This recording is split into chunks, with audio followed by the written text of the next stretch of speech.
പാൽപ്പാട വെച്ചിട്ട് വീട്ടിലെങ്ങനെ നമുക്ക് വെണ്ണ ഉണ്ടാക്കാം എന്നുള്ളതാണ് ഇന്ന് കാണിക്കുന്നത്. കുറേ ദിവസത്തെ പാൽപ്പാടകൾ നമ്മൾ ഡെയിലി ഇങ്ങനെ ചേർത്ത് വയ്ക്കുക. അത് എന്നിട്ട് ഫ്രിഡ്ജിൽ വെച്ചാൽ മതി, ഒരു പ്രശ്നവും ഉണ്ടാവില്ല. അങ്ങനെ കുറേ ആവുമ്പോൾ നമ്മളത് എടുത്തിട്ട് മിക്സിയിലിട്ടിട്ട് ഒന്ന് അടിച്ചെടുക്കുക. പാട മാത്രമേ വയ്ക്കുന്നുള്ളൂ കേട്ടോ. ഞാൻ മോര് ഉറൊഴിച്ച് വയ്ക്കണമൊന്നുമില്ല, വെറും പാട മാത്രം ഈ പാത്രത്തിൽ ചേർത്ത് വയ്ക്കും. എന്നിട്ട് ആവശ്യത്തിന് വെള്ളം ഒഴിച്ചിട്ട് മിക്സിയിലൊന്ന് അടിച്ചെടുക്കുക. കുറച്ച് നേരം അടിക്കുമ്പോഴേക്കും ഇതേമാതിരി വെണ്ണ പരുവത്തിൽ കിട്ടും. ഈ വെണ്ണ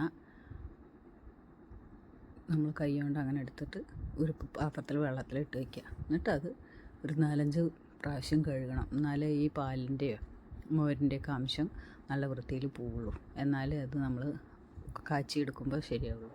ഇനി ഇതൊരു ചീനച്ചട്ടിയിലിട്ടിട്ട് നമുക്കത് നെയ്യാക്കി ഉരുക്കിയെടുക്കാം.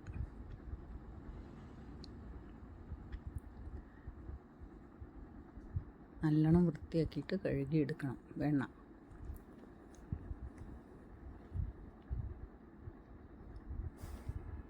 ഈ പതപതയായിട്ട് നിൽക്കുന്നതൊക്കെ വറ്റി നെയ്യ് തെളിഞ്ഞ് വരണം. അതുവരെ നമ്മൾ ഇളക്കിക്കൊണ്ട് കൈവിടാതെ ഇളക്കൊന്നും വേണ്ട, ഇടയ്ക്ക് ഇങ്ങനെ ഒന്ന് ഇളക്കി കൊടുത്താൽ മതി. ആ പത ഫുള്ളും വറ്റി തീരണം. അപ്പം നല്ലൊരു സ്മെല്ല് വരും നെയ്യിൻ്റെ. ഇതിന് നല്ല സാധാരണ നമ്മൾ കടയിൽ നിന്ന് വാങ്ങണതിനെക്കാട്ടിലും ഒക്കെ നെയ്യിന് ടേസ്റ്റും ഉണ്ട്, നല്ല മണമുണ്ട്.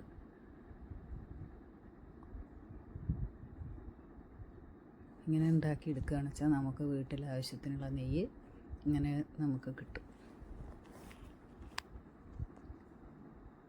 എല്ലാവരും ഇത് കണ്ട് ഇഷ്ടപ്പെട്ടു ആണെങ്കിൽ ഒന്ന് ഫോളോ ചെയ്യുക, എൻ്റെ ചാനലൊന്ന് സബ്സ്ക്രൈബ് ചെയ്യുക, ലൈക്ക് ചെയ്യുക, എന്തെങ്കിലും അഭിപ്രായങ്ങളുണ്ടെങ്കിൽ കമൻറ്റ് ചെയ്യുക.